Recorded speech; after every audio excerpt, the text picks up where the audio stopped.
அறிவோம். அனைவருக்கும் நமஸ்காரம். தற்போது நாம் பார்த்துக் கொண்டிருக்கின்ற வகுப்பு நைஷ்கர்மிய சித்தி. இப்ப இந்த நைஷ்கர்மிய சித்திங்கிற நூல்ல நம்ம 4 அத்தியாயங்கள் இருக்கு அப்படின்னு படிச்சோம். இப்ப நேற்றைய பாடத்துல நம்ம 3 அத்தியாயங்களை பற்றி சுருக்கமாக பார்த்து முடிச்சோம். இப்ப இன்றைக்கு நம்ம 4வது அத்தியாயம் என்ன சொல்லுது அப்படிங்கிறதையும் பார்த்துடலாம்.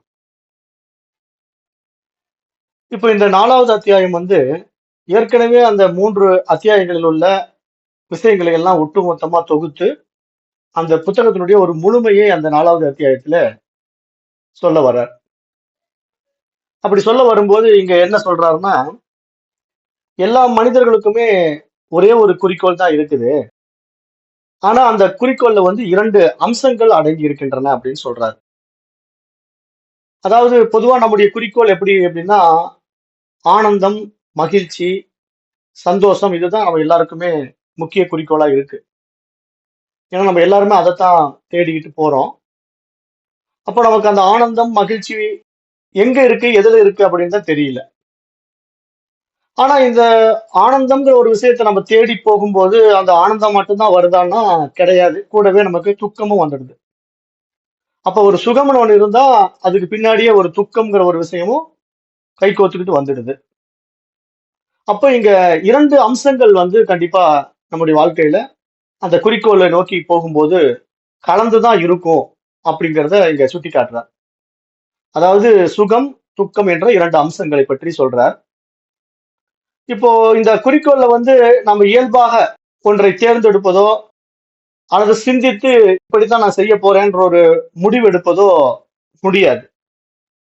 ஏனென்றால் நாம் ஒன்று நினைப்போம், வேற ஒன்று நடக்கும். நிறைய விஷயங்களை நம்ம அதை பார்த்திருக்கிறோம். அப்ப இங்க இதெல்லாம் நம்ம பார்க்கும்போது இந்த அம்சங்களுக்குள்ள நம்ம ஒன்று சுகம் என்று கருதும் போது துக்கம் வந்து விடலாம், துக்கம் என்று கருதும் போது சுகம் வந்து விடலாம் ஆகும்போது அப்ப அந்த ரெண்டையும் நம்ம சமமாக பாவிக்கக்கூடிய அந்த சமநிலை பாவனையில வந்துவிட வேண்டும் என்பதுதான் இங்க மகான்கள் சொல்ல வர்ற முக்கிய விஷயமாகவும் பார்க்கப்படுது. அப்போ இந்த முதல் அம்சமா துக்கத்தை நம்ம எடுத்துக்கிட்டோம் அப்படின்னா அந்த துக்கத்தை நம்ம எப்படி போக்கிக் கொள்வது, நமக்கு வருகின்ற துயரங்களை நாம் எவ்வாறு நீக்கிக் கொள்வது அப்படின்னு நம்ம பார்க்கும்போது அந்த துக்கம் நமக்கு எங்கிருந்து வருது அப்படிங்கறத நம்ம கொஞ்சம் விசாரம் பண்ணி பார்க்கணும். அந்த துயரம் ஏன் நமக்கு உண்டாகின்றதுங்கிறத நம்ம எப்படி விசாரம் பண்ண முடியும் அப்படின்னா நம்மிடத்துல இருக்கக்கூடிய விவேகத்தினாலதான் அது விசாரம் பண்ண முடியும். ஒரு துயரம் வருவதற்கு காரணம் என்ன அப்படிங்கறத யார் கண்டுபிடிக்க முடியும்னா பகுத்தறிவு உள்ள மனிதன் தான் கண்டுபிடிக்க முடியும். மற்ற ஜீவராசிகளுக்கு அது தெரியாது. அதனால அது துக்கம் வந்தாலும் அந்த துயரத்தை அடைந்து விடும். ஆனா மனிதன் அந்த துக்கத்துக்கு காரணமான அந்த முக்கிய விஷயத்தை கண்டுபிடிக்க முடியும். அப்ப இங்க என்ன சொல்றாருன்னா அந்த துக்கத்தை போக்குவதற்கான வழி என்ன, அது எப்படிப்பட்ட சிரமங்கள் இருக்கு நம்ம இடத்துல, அந்த இயல்பான போக்கு, அந்த மனதிற்கு வருகின்ற வலி அல்லது உடலுக்கு வருகின்ற வலி, புத்திக்கு வருகின்ற துன்பம், இதையெல்லாம் போக்கிக் கொள்வதற்கு நம்ம முயற்சி செய்துதான் பார்க்கிறோம். ஒவ்வொருத்தரும் செய்துதான் பார்க்கிறோம். அது எல்லா ஜீவராசிகளிடத்திலும் அந்த துக்கங்கள் இருந்தாலும் அது பெரும்பாலும் நமக்கு சுபாவமாகவே மாறிவிடுகின்றது. அப்ப இந்த துக்கம்ங்கிற ஒரு விஷயத்துல நம்ம எப்படி விடுபட முடியும் அப்படின்னா விவேகத்தினாலதான் விடுபட முடியும் என்பதாகவும் சுட்டி காட்டுறார். ஏன்னா அந்த துயரத்துக்கு என்ன காரணம்ங்கிறத கண்டுபிடிக்கும் போது அந்த துயரத்துல நம்ம விடுபட முடியும் அப்படிங்கிறத தெரிந்து கொள்ள முடிகிறது. அப்போ இந்த மாதிரி விஷயங்கள் கூட இப்ப இந்த ஆத்ம ஞான விஷயங்கள் எல்லாம் நம்ம படிக்க வரும்போது இப்ப நம்முடைய துயரங்களுக்கு காரணம் நம்முடைய அறியாமை என்பது நமக்கு விசாரத்தின் மூலமாக தெரிய வருது. அப்ப நாம நம்மகிட்ட இருக்கிற அறியாமைகளை நம்ம நீக்கும் போது நமக்கு அந்த துயரங்கள் நீங்கி அந்த அறிவாகத்தான் நான் இருக்கின்றேங்கிறது நமக்கு அனுபவமாக வாய்ப்பு இருக்கிறது. அப்ப இந்த 2 அம்சங்கள்ல 2வது அம்சமா சுகத்தையும் சொல்றாரு. அப்ப எல்லோருமே இந்த உலகத்தில் உள்ள இன்பங்களை அடைய வேண்டும்னு தான் ஆசைப்படுறோம். அதுதான் நம்முடைய இயல்பாகவும் இருக்குது. ஆனா இந்த துன்பம்ங்கிற ஒரு விஷயம், இந்த இன்பம்ங்கிற விஷயம் நமக்கு ஒரு முயற்சியின் மூலமாக கலந்துதான் வரும். எந்த ஒரு செயல் செய்வதாக இருந்தாலும் அதுல இன்பமும் துன்பமும் கலந்துதான் இருக்கும் அப்படிங்கிறத நம்ம ஏற்றுக்கொள்ள வேண்டும்ங்கிறதையும் இங்க சொல்ல வர்றார். அப்ப இங்க நம்ம ஆத்ம ஞானத்தை அடையாமல் துன்பத்திலிருந்து முழுவதுமாக விடுதலை பெற முடியாது அப்படிங்கிறதையும் சொல்றார். அப்போ நமக்கு வருகின்ற துன்பங்கள் எல்லாவற்றிற்குமே இந்த 3 விதமான வழிகளிலிருந்து தான் வரப்போகின்றது அப்படிங்கிறார். அப்ப அது என்ன 3 விதமான வழிகள் அப்படின்னு பார்க்கும்போது சாஸ்திரம் அதை சொல்லுது. அத்தியாத்மிகம், அதிபௌதீகம், அதிதெய்வீகம் அப்படின்ட்டு 3 வழிமுறைகளை சொல்லி கொடுக்குது. அதாவது இந்த 3 வழிகள்ல தான் நமக்கு வந்து துன்பங்கள் வருகின்றன. இப்போ அத்தியாத்மிகம் அப்படின்னா நமக்கு நாமே துன்பத்தை உருவாக்கி கொள்கின்றோம். நமக்கு நாமே அந்த விஷயத்தை தெரிந்து கொள்வதற்கு தடையாக இருக்கின்றோம் அப்படின்னு தான் நம்ம புரிஞ்சுக்கணும். எப்படி அப்படின்னு பார்த்தா, இப்போ இந்த மாதிரி பாடத்திட்டங்களே கூட எடுத்துக்கங்களேன். இந்த ஆன்மவியல் பாடங்களை நம்ம படிக்கிறதுக்கு வருவோம். ஆர்வக் கோளாறுல ஆரம்பத்துல, சரி இது நம்ம என்னன்னு படிச்சு தெரிஞ்சுக்கலாம். அந்த ஆத்மாவை நம்ம மாறணும். அந்த அறிவா நம்ம பிரகாசிக்கணும். அந்த இறைவனை நம்ம தரிசனமாக்கணும் அப்படின்ட்டு நிறைய கனவுகளோட, கற்பனைகளோட நம்ம இந்த பாடத்திட்டங்களை படிக்க உள்ள வருவோம். ஆனாலும் நம்முடைய இயல்பான அந்த சுபாவம் இருக்கு இல்லையா? அந்த சோர்வு, அந்த இயலாமை, ஆர்வமின்மை, அப்புறம் பார்த்துக்கலாங்கிற தள்ளி போடும் குணம், இந்த மாதிரி விஷயங்கள் நமக்குள்ள இருக்கும். ஏற்கனவே நம்முடைய சம்ஸ்காரம் பதிவுகளாக அது இருக்கத்தான் செய்யும். அதுதான் வாசனைகள் அப்படின்னு சொல்றோம். அப்ப அந்த வாசனைகள் வசத்துல போய் நம்ம சிக்கும் போது என்ன பண்ணுவோம்னா, ஒரு 10 நாள் அப்படியே ஆர்வமா இந்த பாடத்தை கேட்போம். 11வது நாள்ல இருந்து நமக்கு அது ஒரு தடையாக மாறி, அப்புறம் பார்த்துக்கலாம், அப்புறம் பார்த்துக்கலான்ட்டு ஒரு 4 நாள் கிளாஸை கட் பண்ணுவோம். அப்புறம் வரவே மாட்டோம். அப்படியெல்லாம் போயிடுது. நிறைய பேர் அப்படி போயிருக்கிறாங்க. அப்ப என்ன இதுல இருந்து புரியுதுன்னா, நமக்கு நாமே சில விஷயங்களில் தடையாகி விடுகிறோம். அது எப்படி வேணா தடையா இருக்கலாம். நமக்கு நாமே தடை அப்படிங்கிறத நம்ம எப்படி புரிஞ்சுக்கணும் அப்படின்னா, மனோரீதியான தடை, உடல் ரீதியான தடை.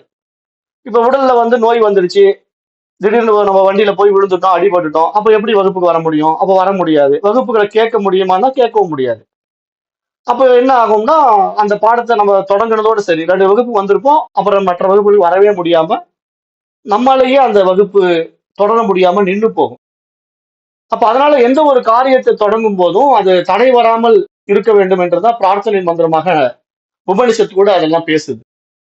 ஏன்னா இந்த தடை எப்படி வேணா வரலாம், எந்த ரூபத்துல வேணா வரலாம். அது 3 வழியில வருது அப்படின்னு சாஸ்திரம் சொல்லுது. அத்தியாத்மிகம், அதிபௌதீகம், அதிதெய்வீகம் அப்படின்னு 3 வழிகளை சொல்லுது. அதுல அத்தியாத்மிகம் அப்படிங்கிற வழி என்ன அப்படிங்கிறது நமக்கு நாமே உண்டாக்கி கொள்கின்ற தடை அப்படின்னு பார்த்தோம். அப்புறம் ஆதி பௌதீகம் அப்படிங்கிற தடை வந்து நம்மை சார்ந்தவர்களால் மற்றவர்களால் வருகின்ற தடை. இப்போ நாம இந்த பாடத்திட்டத்துக்கு கிளம்பலான்ட்டு வீட்டுல சொல்லிட்டு நான் கிளாஸ் போயிட்டு வரேன் அப்படிம்போம். ஆமா உங்களுக்கு வேற வேலை இல்லை, நான் அங்க போயிட்டு வர சொன்னேன், நீங்க அங்க போகாம இங்க போனீங்கன்னா அது கெட்டு போயிடும். அந்த கிளாஸ் நாளைக்கு போய்க்குங்க, இன்னைக்கு இந்த வேலையை பாருங்க அப்படின்ட்டு நம்மை தடுப்பதற்காக மற்றவர்கள் ஏதேனும் ஒரு வடிவத்துல வருவாங்க. ஒண்ணு அது வீட்டுல மனைவியா இருக்கலாம், இல்ல தாய் தகப்பனா இருக்கலாம், நண்பர்களாக இருக்கலாம். ஏதேனும் ஒரு சூழல் நமக்கு வந்து இதுல நம்ம தொடர முடியாம மற்றவர்களால் நமக்கு தடைகள் வந்துவிடும். அப்படியும் நமக்கு நடக்கும். அதையும் சொல்றாரு. அடுத்தது அதிதெய்வீகம் அப்படிங்கிறது இயற்கையினால் வருகின்ற தடைகள் அப்படிங்கிறாரு. இயற்கையினால் வருகின்ற தடைகள் அப்படின்னா, இப்ப இந்த மாதிரி வகுப்புகளுக்கு நம்ம வரணும்னு நினைப்போம். கரண்ட் போயிடும், கிளாஸ் கட் ஆயிடும். இப்போ ஆன்லைன் வகுப்புனா திடீர்னு பவர் கட் ஆயிடும், நமக்கு அந்த கிளாஸ்க்குள்ள அட்டன் பண்ண முடியாம போகும். அல்லது ஒரு மழை பெய்யலாம், இடி இடிக்கலாம், மின்னல் வரலாம். அப்ப நம்ம அந்த நெட்வொர்க் வந்து எலக்ட்ரிசிட்டி ஃபிளக்சுவேஷன் ஆகுது, வேண்டாம் அப்படின்னு ஆஃப் பண்ணுவோம். ஸோ அந்த மாதிரி ஏதாவது ஒரு விஷயத்த நம்ம கண்டினியூ பண்ண முடியாம டிஸ்கண்டினியூ பண்ற மாதிரி சில ப்ராக்டிக்கல் டிஃபிகல்டிஸ் வந்து நமக்கு அனுபவத்துல பாக்குறோம். அப்ப இதை சொல்றாரு. இந்த மாதிரி நம்முடைய ஒரு விஷயத்தை நம்ம எடுத்து செய்யும் போது அதுல 2 விஷயங்கள் நிச்சயமாக இருக்கும். சுக தூக்கம் இருக்கும். அந்த சுக தூக்கத்துல சமமாக பார்க்கின்ற பக்குவம் நமக்கு வரணும். ஆனா அந்த பக்குவம் வருவதற்கு முன்னாடி அந்த 2 விஷயங்களை நம்ம ஹேண்டில் பண்ணும்போது அது எப்படி நமக்கு அனுபவத்தை கொடுக்குதுங்கிறத நம்ம ஏற்றுக்கொள்ளக்கூடிய ஒரு மனநிலை நமக்கு உண்டாக வேண்டும். அப்ப அதுல வருகின்ற தடைகள், இந்த மாதிரி 3 விதமான தடைகள் இருக்குது. அப்ப அந்த தடைகள் எல்லாம் நமக்கு இந்த பாதையில பயணிப்பதற்கு இடையூறாக இருக்குது அப்படின்னு தெரிஞ்சுக்கிட்டு அதுல இருந்து நம்ம விடுபடபடி முயற்சி எடுக்கணும் அப்படிங்கறதெல்லாம் இதுல தெளிவாக சொல்றார். அப்புறம் இன்னும் என்ன சொல்றாருன்னா, ஆத்ம ஞானத்தை அடைவதன் மூலமாகத்தான் அஜ்ஞானத்தை முழுவதுமாகவே நீக்கிக் கொள்ள முடியும் அப்படின்னு சொல்றார். ஏன்னா இப்ப நம்ம வந்து இந்த ஆத்ம அறிவு வராம நம்ம இடத்துல இருக்கக்கூடிய அறியாமை வந்து நீங்கவே நீங்காது. ஏன்னா நம்ம நிறைய விஷயங்களை வந்து தவறாக ஏற்றி வைத்துக் கொண்டிருக்கிறோம். அதாவது புரிதல் இல்லாத காரணத்தினாலே நிறைய பழக்க வழக்கங்கள், மூட நம்பிக்கைகள், சடங்கு சம்பிரதாயங்கள் அப்படின்னு ஏகப்பட்ட விஷயங்கள்ல சிக்கிக்கிட்டு இருக்கோம். அப்ப இதனுடைய நோக்கம் என்ன, எதற்காக அதை செய்யறோம் அதனால என்ன பலாபலன்கள் அப்படிங்கறதெல்லாம் நம்ம தெரியாமயே அதை செஞ்சுட்டு இருக்கிறோம். காரணம் என்னன்னா, இன்னொருத்தர் செய்யறாரு நானும் செய்யறேன் அப்படிங்கிற மாதிரி ஒரு ஆட்டு மந்தை கூட்டம் மாதிரி நம்ம வாழக்கூடாது. அது நான் ஏற்கனவே உதாரணம் எல்லாம் சொல்லிட்டேன். ஒருத்தர் போய் கோயில்ல தாலி கயிறை கட்டுவாங்க மரத்துல, அந்த ஊரே போய் தாலி கயிறு கட்டும். ஒருத்தர் போய் கோயில்ல ஒரு தொட்டில் கட்டுவாங்க, அந்த ஊரே போய் கோயில்ல தொட்டில் கட்டும். எதுக்காக அந்த தொட்டில கட்டுறோம்? குழந்தை இல்லைங்கிறதுக்காக தொட்டில் கட்டுறோம் அப்படின்னா, அந்த தொட்டில் கட்டுறவங்களுக்கு எல்லாருக்கும் குழந்தை வந்துடுதா? கிடையாது. அப்ப கல்யாணமே ஆகலன்ட்டு போய் தாலி கயிறை ஒரு மரத்துல கட்டுனா எல்லாருக்குமே கல்யாணம் ஆயிடுதான்னா? கிடையாது. அப்ப லாஜிக்கா நம்ம யோசிக்கிறது இல்ல. ஒருத்தன் செய்யறான், நானும் செய்யறேன். அவ்வளவுதான். அவனுக்கு நடந்திருக்குது. எனக்கு நடக்கணுங்கிற உறுதி கிடையாது இல்லையா? அப்ப அவனுக்கு நடந்ததுக்கு இதுதான் காரணம்ங்கிறதும் உறுதி கிடையாது இல்லையா? ஆனா நம்ம அதை சிந்திக்கிறது கிடையாது. காரணம் என்னன்னா, நமக்கு அந்த விவேகம் இல்லாத நிலை, அறியாமை தான் காரணம் அப்படின்னு சொல்றாரு. ஏன்னா நிறைய விஷயங்கள்ல நம்ம இடத்துல இருக்கக்கூடிய அறியாமை தான் அந்த அறிவை அறிவதற்கு தடையாக இருக்கிறது. ஆகவே அந்த அறிவை அடைவதன் மூலமாகத்தான் அஜ்ஞானத்தை போக்கிக் கொள்ள முடியும் என்பதை அறிவுறுத்துகிறார். அப்போ இந்த அஜ்ஞானம் அடியோடு நீங்கி விட வேண்டும் என்றால் ஆத்ம ஞானம் வந்துவிட வேண்டும். அந்த ஆத்ம ஞானம் வந்தால் மட்டும்தான் எல்லாவித துன்பங்களுக்கும் அடியோடு விடுதலை கிடைக்கும் என்பதாகவும் சொல்றார். அப்போ இங்க சாஸ்திரம் அதுதானே சொல்லுது. நம்முடைய புருஷார்த்தத்துல அறம், பொருள், இன்பம், வீடு. இந்த வீடு பேரு மோட்சம் அப்படிங்கறத நம்ம லிபரேஷன் அப்படின்னு தான் சொல்றோம். லிபரேஷன் அப்படின்னா என்ன? விடுதலை. அப்போ இந்த விடுதலை வந்து யாருக்கு? எனக்கு அப்படின்னு நம்ம எடுத்துக்கிட்டோம்னா இந்த உடலுக்கா அப்படிங்கறத நம்ம யோசனை பண்ணி பார்க்கணும். அப்ப இந்த உடல் விடுதலை ஆகுமான்னா இந்த உடல் வந்து மரணம் தருவாயில தானாவே விடுதலை ஆயிடும். இதற்கு தனியாக ஒரு விடுதலை நம்ம பிராக்டிஸ் எல்லாம் கொடுக்க வேண்டியதில்லை. சரி, அப்ப அந்த விடுதலை எதற்கு? என்னுடைய ஆன்மாவுக்கா அப்படின்னா, ஆன்மா வந்து என்றைக்கு அரெஸ்ட் ஆயிருக்கு, அது என்னைக்குமே கைது செய்யப்படவில்லை, அது என்றைக்குமே பந்தப்படுவது கிடையாது.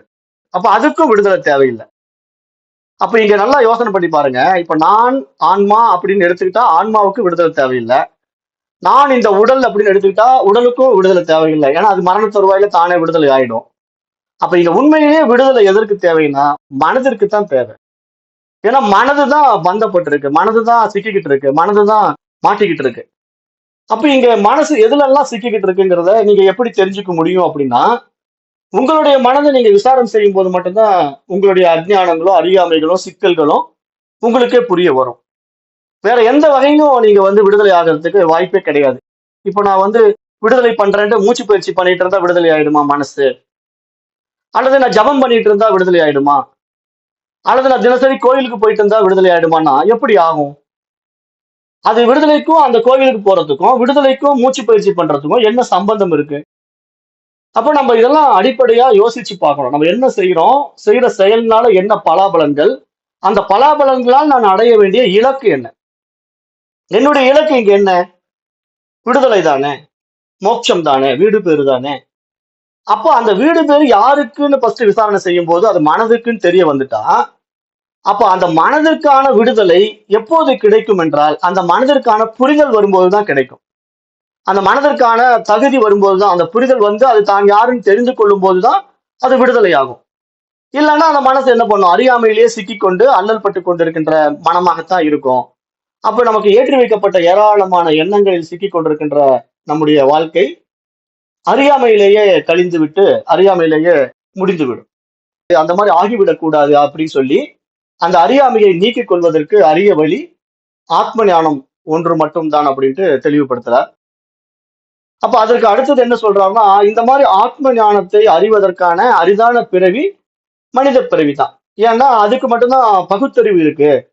அப்போ அந்த பகுத்தறிவுங்கிற ஒரு விஷயத்தின் மூலமா நல்லது கெட்டதை பகுத்து பார்த்து சரியானதில் நம்ம பயணிக்கிறதுக்கு இந்த மனித பிறவி தான் மகத்துவமான பிறவிங்கிறதையும் சுட்டி காட்டுகிறார்கள். அப்ப இங்க இந்த நூலாசிரியர் ஆச்சாரியர் சுவாமி சுரேஸ்வராச்சாரியார் என்ன சொல்றாருன்னா, இந்த நூலிலே அறியாமை நேரிடையாக நாம் அனுபவிக்கின்ற துன்பங்களுக்கு காரணமாகாது, ஆனால் மறைமுகமாக எவ்வாறு துன்பத்திற்கு காரணமாகின்றது என்பதையும் நமக்கு புரிய வைக்கிறார். ஏன்னா அது சில விஷயங்கள் வந்து நமக்கு நேரடியா அனுபவமாகாம இருக்கும், மறைமுகமாக நமக்கு அது அனுபவமாகும். அப்ப தன்னை பற்றிய அறியாமை இருமையை தோற்றுவிக்கிறது. அந்த இருமையை உண்மை என்று நம்புவதனால்தான் இந்த உலகத்தில் இருக்கும் பொருட்களில் வேண்டுவது வேண்டாதது, பிடித்தது பிடிக்காதது போன்ற இரண்டாக நாம் பிரித்து வைத்துக் கொண்டு அந்த இருமைகளிலே சிக்கிக் கொண்டிருக்கின்றோம்ங்கிறதை சொல்றார். அப்ப நம்ம இங்க என்ன புரிஞ்சுக்கணும்னா, அந்த அறியாமை தான் அந்த இருமையை உண்டாக்குகின்றது. அந்த இருமை தான் மன தூய்மைக்கு தடையாக இருக்கிறது. ஏன்னா மன தூய்மை உண்டாக வேண்டும் என்றால் இருமையற்ற நிலையில் தான் மன தூய்மை உண்டாகும். மன தூய்மை உண்டானால்தான் ஆத்ம தரிசனம் அனுபவமாகும். அப்ப இங்க நமக்கு என்ன ப்ராப்ளம்னா, அந்த இருமைகள் நம்ம இடத்துல நிறைந்து இருக்கிறது. என்றுமே நம்ம இருமையில தான் இருந்துட்டு இருக்கோம். ஒண்ணு பிடிக்குதுங்கிறோம், ஒண்ணு பிடிக்கலைங்கிறோம். ஒன்றை விரும்புறோம், ஒன்றை வெறுக்கிறோம். ஒன்று நல்லதுங்கிறோம், ஒன்று கெட்டதுங்கிறோம். ஒன்றை பாவம்ங்கிறோம், ஒன்றை புண்ணியம்ங்கிறோம். அப்ப இது ஏதாவது ஒரு சிக்கல்கள்ல நம்ம சிக்கிக்கிட்டே இருக்கிறோம். ஆனா இந்த இரண்டுக்கும் நடுநிலையாக நம்ம நிற்பதற்கு தயாராக இல்லை. அப்ப ஏன் இந்த மாதிரி நம்மளால இருக்க முடியல அப்படின்னா, அது மனதினுடைய அறியாமை. மனதிடத்தில் இருக்கின்ற ஆசை, கோபம், பற்று, வெறுப்பு என்ற பலவாறான குணபேதங்கள், அந்த அறியாமை உணர்ச்சிகள் மனதில் உருவாகி கொண்டே இருக்கிறது. அந்த அறியாமை உணர்ச்சிகள் எப்படி நம்ம மனதுல உருவாகுது அப்படின்னு பார்த்தா, நம்முடைய சங்கல்பங்கள் தான். நம்முடைய ஆசைகள் தான் சங்கல்பங்களாக நம்ம இடத்துல பதியப்பட்டிருக்கு மனசுல. அது நம்ம இந்த பிறவியில இருக்கின்ற ஆசைகள் மட்டும் எடுத்துக்க முடியாது. பல்வேறு பிறவிகளாக நாம் ஏற்றி வைத்துக் கொண்ட ஏராளமான எண்ணப்பதிவுகள் எல்லாம் நம்மிடத்திலே வாசனைகளாகவும், சம்ஸ்கார பதிவுகளாகவும் உள்ள இருக்கு. அதுதான் சஞ்சித கர்மான்னு நம்ம பார்த்தோம். அப்ப அதிலிருந்து நமக்கு அந்த ஆசைகளான எண்ணங்கள் வெளிப்பட்டு வெளிப்பட்டு அது கோபமாக மாறுது, பற்றாக மாறுது, வெறுப்பாக மாறுது.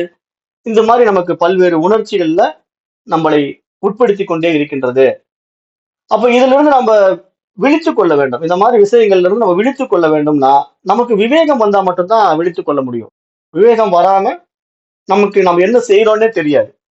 நம்ம செய்யறது சரியா தப்பானும் தெரியாது. அப்ப நம்ம அது சரிங்கிற போக்குல பண்ணிட்டு இருந்தாலும், அதனால வரக்கூடிய பின் விளைவுகளை நம்ம பின்னாடி அனுபவிக்கத்தான் வேண்டும் அப்படிங்கிறதையும் இங்க புரிந்து கொள்ள வேண்டும் என்று சொல்றார். அப்ப கர்மங்கள் செய்வதனால அதற்கான பலன்களாகவே நமக்கு பாவ புண்ணியங்களும் வந்து சேருகிறது அப்படின்னு சொல்றார். ஒரு செயல் இருந்தா அந்த செயல்னால நன்மை தீமை நிச்சயமாக இருக்கும். அந்த செயல்னால நன்மை வந்தா அதற்கான புண்ணியமும், அந்த செயல்னால தீமை வந்தால் அதற்கான பாவமும் கண்டிப்பாக வரும் என்றதை சாஸ்திரம் வலியுறுத்துகிறது. அது நம்முடைய சனாதன தர்மத்திலே முக்கியமாகவும் பார்க்கப்படுகிறது. மற்ற மதங்கள் இதை எடுத்துக்கிறது இல்ல. பாவ புண்ணியங்களை வேணா எடுத்துக்குவாங்க, மறுபிறவியை எடுத்துக்க மாட்டாங்க. அதுக்கு காரணம் என்னன்னா அவங்க மதத்தில் இருக்கக்கூடிய குழப்பங்கள், அதாவது சரியான புரிதலற்ற தன்மை. ஏன்னா எங்க பாவ புண்ணியம் இருக்குன்னா அப்ப பிறவின்னு ஒண்ணு இருந்தா தான், மறுபிறவின்னு ஒண்ணு இருந்தா தான் பாவ புண்ணியம் வரும். ஏன்னா நம்ம ஏற்கனவே அதுக்கெல்லாம் பல உதாரணங்கள் சொல்லி இருக்கிறோம். அப்ப அது தெரியாம எனக்கு மறுபிறவி கிடையாது ஆனா பாவ புண்ணியம் இருக்கு அப்படின்னு ஒரு மதம் சொல்லுது அப்படின்னா, அந்த மதத்திலேயே சில குழப்பங்கள் இருக்குங்கிறத நம்ம புரிஞ்சுக்கணும். அதனால அந்த டாபிக்குள்ள நம்ம போக வேண்டாம். நம்முடைய தர்மம் நமக்கு என்ன உபதேசிக்குதோ அதை மட்டும் நம்ம ஃபோக்கஸ் பண்ணா போதும். அப்ப இங்க சாஸ்திரம் என்ன சொல்ல வருதுன்னா, நம்ம எந்த ஒரு செயல் செய்தாலும் அந்த செயல் விளைவுகள் நல்லதாகவும் இருக்கலாம், கெட்டதாகவும் இருக்கலாம். நல்லதாக இருந்தால் அதற்கான நற்பயன்கள் நமக்கு புண்ணியமாக கிடைக்கும். கெட்டதாக இருந்தால் அதற்கான தீய பலன்கள் நமக்கு பாவமாக கிடைக்கும் அப்படின்னு தெளிவா சொல்லுது. அப்போ நாம இதைதான் புரிஞ்சுக்கணும். இந்த அடிப்படையை நம்ம புரிஞ்சுக்கும் போது நம்ம எதை விதைக்கிறோமோ அதைத்தான் அறுவடை செய்ய முடியுங்கிறது நமக்கு தெரியும். நம்ம அனுபவத்திலையும் பார்க்கணும். இப்ப நான் தேங்காய் விதையை விதைச்சு அது தேங்காய் மரமா மாறின பிறகு எனக்கு அறுவடையில தேங்காய் தான் பண்ண முடியுமே தவிர மாங்காய் எதிர்பார்க்க முடியாது. ஆனா நான் தேங்காய் மரத்தை விதைச்சிட்டு மாங்காய் வரலன்னா எப்படி வரும்? மாங்காய் விதையை நான் விதைக்கலையே. அப்ப அது மாதிரி நான் எதை விதைக்கிறேனோ அதைத்தான் அறுவடை பண்ண முடியுங்கிற அடிப்படை தத்துவத்தை, அடிப்படை உண்மையை, அந்த இயற்கையினுடைய நியதியை நான் எப்பொழுது ஏற்றுக்கொள்கின்றேனோ அப்பொழுது அது உண்மை என்பதாக நாம் உணர்ந்து கொள்ளும் போதுதான் இங்க இந்த விஷயங்கள் எல்லாம் நமக்கு புரிய வருது. அப்ப அதை வச்சு பார்க்கும்போது மனித பிறவி, தேவர் பிறவி, அதாவது தெய்வீக பிறவி, தேவர் பிறவினா ஒரு தெய்வீக பிறவி, அப்புறம் கீழ்நிலை பிறவிகள், மிருகம், பறவைகள், புழு பூச்சிகள் போன்ற பிறவி. இது எப்படி வகுக்கப்பட்டிருக்கு அப்படின்னு பார்க்கும்போது, புண்ணியம் மட்டும் இருக்கக்கூடியவர்களுக்கு தெய்வீக பிறவி கிடைச்சிடும், தெய்வீக வாழ்க்கை கிடைச்சிடும். ஆனால் பாவமும் புண்ணியம் கலந்து இருக்கிறவங்களுக்கு மனித பிறவி கிடைச்சிடும். ஆனா பாவம் மட்டும் பண்ணிருக்கான்னு வச்சுங்க, புண்ணியமே இல்ல, வெறும் பாவம் மட்டும் பண்ணிருக்கானா அவனுக்கு கீழ்நிலை பிறவிகளாகிய மிருகம், பறவை, புழு பூச்சிகள் கிடைச்சிடும்.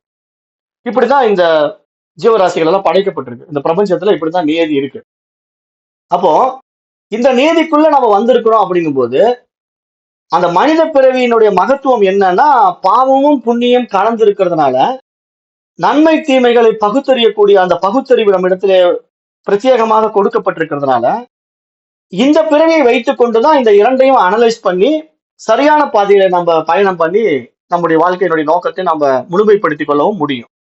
அதனால தெய்வீக பிறவியில தேவதையா நம்ம பிறந்துட்டாலும், கீழ்நிலை பிறவியாக மிருகங்கள் பறவைகளாக பிறந்துட்டாலும் நம்ம இந்த பிறவா பெருநிலையை அடைய முடியாது. மீண்டும் ஒரு பிறவி சக்கரத்துக்குள்ள வரணும். அப்ப இங்க தெய்வீக தன்மையில இருக்கக்கூடிய ஒரு நிலைப்பாட்டுல இருக்கக்கூடிய விஷயங்கள் எல்லாம் என்ன அப்படின்னு நீங்க பாத்தீங்கன்னா, உடனே நீங்க பிரம்மா விஷ்ணுன்னு அப்படி கற்பனைக்கு போகக்கூடாது. இங்க தெய்வீக தன்மைன்னு சொல்றது இயற்கை தான். இந்த பூமி, சூரியன், சந்திரன், இந்த நட்சத்திரங்கள் அப்படின்னு நம்ம இயற்கையில ஒரு தெய்வீக நிலையில இருக்கு இல்லையா? இவைகளெல்லாம் நம்மளை விட உயர்ந்த சக்தி படைத்தவைகளாக இருக்கிறது. பஞ்ச பூதங்களும் நம்மை விட உயர்ந்த சக்திகள்லாம் இருக்கு. அப்ப இதெல்லாம் ஒரு தெய்வீக தன்மைக்குள்ள இருக்கு. அப்ப அந்த தெய்வீக தன்மைக்குள்ள இருக்கிற அவைகள் கூட தன்னுடைய இந்த செயல்பாட்டை நிறுத்திக் கொள்ள வேண்டும். அந்த பூரணத்தோடு நான் இரண்டரை கலந்து விட வேண்டும் என்று நினைத்தால் நடக்காது. அந்த சூரியன் தன்னுடைய வாழ்நாள் முழுதும் அது சூரியனாகவே தான் இருக்க முடியும். அந்த சூரிய நிலை தான் அதனுடைய நியதி. அது அப்படித்தான் நியமிக்கப்பட்டிருக்கு. அது எத்தனை கோடி ஆண்டுகள் இருக்கோ அத்தனை கோடி ஆண்டுகளும் அது சூரியனாகவே தான் இருக்கும். அது எப்ப அந்த பிரம்மத்துவத்தை அந்த புனிதத்துவத்தை அடையும் அப்படின்னா அது மனித பிறவிக்கு வந்தா தான் நடக்கும். அப்ப இந்த மாதிரி ஒரு தெய்வீக தன்மைக்குள்ள நம்ம போனாலும் அது பல கோடிக்கணக்கான ஆண்டுகள் நம்ம அந்த வேலையில இருந்தாலும் நமக்கு இந்த மனித பிறவிக்குள்ள வர வேண்டிய விவேகம் வராம தன்னுடைய சொரூபம் நமக்கு அனுபவமாக்க முடியாது. அப்ப எங்க இந்த சொரூபம் அனுபவமாக்க முடியும்னா எல்லாவற்றையும் அறிந்து கொள்ளக்கூடிய அறிவாகிய அந்த ஆத்மாவை அறிகின்ற மனித பிறவியில் தான் அது சாத்தியமாகும். ஏன்னா கீழ்பிறவிகளிலே கூட பாத்தீங்கன்னா 5 அறிவு படைத்த மிருகங்கள் வரைக்கும் ஆன்மாவை அறிந்து கொள்ள முடியாது. மேல் பிறவிகள்ல பார்த்தாலும் அவைகளும் ஆன்மாவை அனுபவமாக்க முடியாது. அதுவே மனித பிறவியில் வந்து விட்டால் மட்டும்தான் ஆன்மாவை அனுபவமாக்க முடியும். ஆன்மாங்கிறது அந்த அறிவு, இறைவன், பிரம்மம் அப்படின்னு புரிஞ்சுக்கணும். அப்ப இங்க நமக்கு ஏன் இந்த மனித பிறவியில கூட நமக்கு அது அனுபவம் ஆக மாட்டேங்குது அப்படின்னு பார்த்தா, நாம இந்த ஸ்தூல சூட்சும உடலின் மீது வைக்கின்ற அபிமானம் தான் நம்முடைய துக்கத்துக்கு காரணமாக இருக்கிறது அப்படின்னு சொல்றாரு. ஏன்னா மனித பிறவிக்குள் நம்ம வந்த பிறகு கூட நம்ம இடத்துல இருக்கிற பகுத்தறிவை கொண்டு அந்த விவேகத்தினால நம்ம விசாரணை செய்யாம இருக்கும்போது நாம எப்படி நம்மளை பாவிக்குவோம் நினைச்சுக்கிறோம் அப்படின்னா, நம்மளுடைய பாவனை நான் இந்த மனிதன் என்பதாக பார்க்கப்படுது. அப்புறம் நான் இன்னார், இன்ன ஜாதி, இன்ன படிப்பு, இன்ன பதவி, பட்டம் அப்படின்னு ஏதாவது ஒரு விஷயத்தை நான் பிடிச்சுக்கிட்டு அதுக்குள்ளேயே நான் சிக்கிக்கிட்டு இருக்கிறதுனால அந்த உடல் பற்று, அந்த ஜாதி பற்று, அந்த மதப்பற்று, இந்த மாதிரி ஒரு அபிமானம் அது இருக்கிற வரைக்கும் நமக்கு நம்முடைய சொரூபம், நம்முடைய உண்மை விஷயம் நமக்கு அனுபவம் ஆகாது. அப்ப இந்த மாதிரி பிரச்சனை என்ன பண்ணுதுன்னா நமக்கு அந்த ஆன்மாவை அறிவதற்கு தடையாக மாறிவிடுகிறது. அதுதான் தனக்குத்தானே உண்டாக்கி கொண்ட தடைகள். ஏன்னா நான் ஒரு பவுண்டரிக்குள்ள போய் சிக்கிக்கிறேன். நான் என்னை மனிதன் என்று பாவிக்கிறேன். அப்புறம் நான் இந்த ஜாதிக்காரன் என்ன பாவிக்கிறேன். அப்புறம் நான் ஒரு இந்த மதத்திற்காரன் அப்படின்னு என்ன நான் ஒரு நிர்ணயம் பண்ணிக்கிறேன். இந்த மாதிரி நிறைய விஷயங்களுக்குள்ள போய் நான் சிக்கும் போது அதுதான் எனக்கு துக்கத்துக்கு காரணமாக மாறி அது பிறவி சக்கரத்துல சுத்த வச்சுக்கிட்டே இருக்கு. நம்முடைய அபிமானமே நமக்கு தடையாக இருக்கிறதுங்கிறத சொல்றாரு. அப்ப இந்த துன்பத்தை போக்கிக் கொள்ள வேண்டுமானால் உடல் மீது இருக்கின்ற அபிமானத்தை நம்ம விட்டுவிட வேண்டும் அப்படின்னு சொல்றாரு. அப்ப இங்க நம்ம இந்த பாடத்திட்டங்களுக்குள்ள விசாரணை பண்ணி பார்க்கும்போது நமக்கு அந்த விவேகத்தினால என்ன புரிய வருது அப்படின்னு பார்த்தா, நான் இந்த உடலா இந்த மனமா அப்படின்னு ஒவ்வொன்றும் விசாரணை செய்து பார்க்கும்போது அப்ப இந்த உடலாக நான் இருக்க முடியாது. ஏனென்றால் நான் இந்த உடல் எடுப்பதற்கு முன்னாடி இருந்திருக்கிறேன். அப்புறம் இந்த உடலை விட்டுட்டு போன பிறகு நான் இருக்கத்தான் போறேன். ஆனா எப்படி இருப்பேன்னு தெரியாது, எப்படி இருந்தேன்னு தெரியாது, அவ்வளவுதான். ஆனா நான் இந்த உடம்புக்குள்ள இருக்கிறேன், ஒரு நாள் இல்லாம போறேன். உடம்புக்குள்ள வருவதற்கு முன்னாடி நான் நிச்சயமாக இருந்திருக்க வேண்டும். அப்பதான் இந்த உடம்புக்குள்ள நான் வந்திருக்க முடியும். அப்ப இது மாதிரிதான் உடம்பை விட்டுட்டு போனவர்களும் உடம்பை விட்டுட்டு எங்கேயோ போயிருக்கிறாங்க. அவங்க எங்க போனாங்கன்னு நமக்கு தெரியாது. அப்படி நமக்கு நல்லா தெரியும் போது அப்ப இந்த உடம்பு நான் அல்ல அப்படிங்கிறது நமக்கு தெளிவா தெரியுது. ஆனாலும் நம்ம அப்ளை பண்ண மாட்டேங்கிறோம். ஏன்னா மரணத்துல ஒருத்தர் பார்க்கிறோம். அவர் போயிட்டாருங்க, என்னை விட்டுட்டு போயிட்டாருங்க அப்படின்ட்டு மனைவி கதறுவதையும் கணவன் கதறுவதையும் நம்ம கண்கூடாக பார்க்கிறோம். ஆனா அந்த உடல் தானமா கணவன் சொல்லிட்டு இருந்தா நம்ம சொன்னோம்னா, இல்ல இல்லைங்க இது பணம், அவர் என்னை விட்டுட்டு போயிட்டாரு அப்படின்னு தான் அப்ப சொல்லுது அந்த அம்மா. அப்ப அது வரைக்கும் அந்த உடம்ப ஏன் கணவனாக பார்த்துக்கிட்டு இருந்தது இப்ப பார்க்க மாட்டேங்குது அந்த அம்மா அப்படின்னு பார்த்தா, அந்த உடம்புக்குள்ள இருக்கக்கூடிய உயிர் இல்ல, அந்த உணர்வு இல்ல. அதனால அந்த அம்மா என்ன சொல்லுது, பணமாயிட்டாரு, அவரு போயிட்டாரு அப்படின்னு சொல்லுது. அப்ப இங்க என்ன புரிஞ்சுக்கணும், அப்ப அந்த உடல்ங்கிறது போற ஒரு விஷயம் தானே. அப்ப அதுவா நான்? நிச்சயமாக நான் இல்ல. அப்போ அந்த உணர்வு தான் நான் அப்படின்னு தெரிஞ்சுக்கிட்டா, அந்த உயிர் தான் நான் தெரிஞ்சுக்கிட்டா, அப்ப இந்த உடல் அபிமானம் போக வேண்டியது தானே. ஆனா போக மாட்டேங்குது. இன்னொருத்தருடைய மரணத்தை பார்த்து நாமளே பேசுறோம், அவர் போயிட்டாருங்கன்ட்டு. கண்ணு முன்னாடி அந்த பாடி கிடக்குது, ஆனால் நம்ம போயிட்டாருங்கன்னு தான் சொல்றோம். ஆனால் அது மாதிரிதான் நானும் இந்த பாடி இல்லை அப்படின்னு நம்ம ஏத்துக்க மாட்டேங்கிறோம். அந்த மாதிரி சில சிக்கல்கள், சில முரண்பாடுகள் நம்ம இடத்துல இருக்கிறதுனால இதெல்லாம் வந்து ஒரு தடை. இதெல்லாம் நமக்கு வந்து அறியாமை அப்படிங்கிறது இது சொல்றாரு. அப்புறம் மேலும் இந்த உடலை நான் என்று அபிமானித்துக் கொண்டு நாம் செய்கின்ற செயல் விளைவுகள் இருக்கு இல்லையா, அந்த செயல் விளைவுகள் மூலமா நமக்கு கர்ம பலன்களை தரக்கூடிய விஷயமாக அது மாறுறதுனால, அந்த கர்ம பலன்கள் நாம் செய்கின்ற செயலினுடைய அடிப்படையில இருப்பதினால, அந்த செயல் நல்லதா கெட்டதான்னு நமக்கு தெரியாததுனால அது பாவ புண்ணியமாக நமக்கு மாறிக்கொண்டே இருக்கிறது, ஏறிக்கொண்டே இருக்கிறது. அப்ப அப்படி ஏறுகின்ற அந்த நல்லதும் கெட்டதும் நமக்கு என்ன ஆகுதுன்னா ஒரு பெரிய மூட்டையாக மாறுது. அதுதான் சஞ்சித கர்மான்னு சாஸ்திரம் சொல்லுது.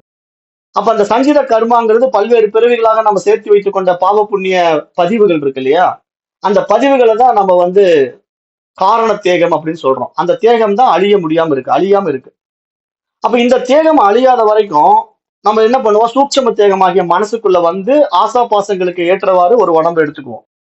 அப்ப இந்த ஸ்தூல தேகமாகிய இந்த உடல் உருவாவதற்கான சூட்சும தேகமாகிய மனம், இந்த ஸ்தூல தேகமும் சூட்சும தேகமும் உருவாவதற்கு காரணமாக இருந்த காரண தேகம்.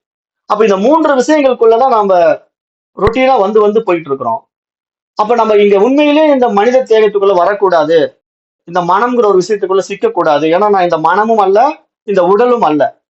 அப்ப இந்த மனம் உடலுக்கு அப்பாற்பட்ட அந்த ஆன்மா சைத்தன்யம் அப்படின்னா அதனுடைய இயல்பு, அதனுடைய நிலைப்பாடு வந்து உருவமற்ற தன்மை.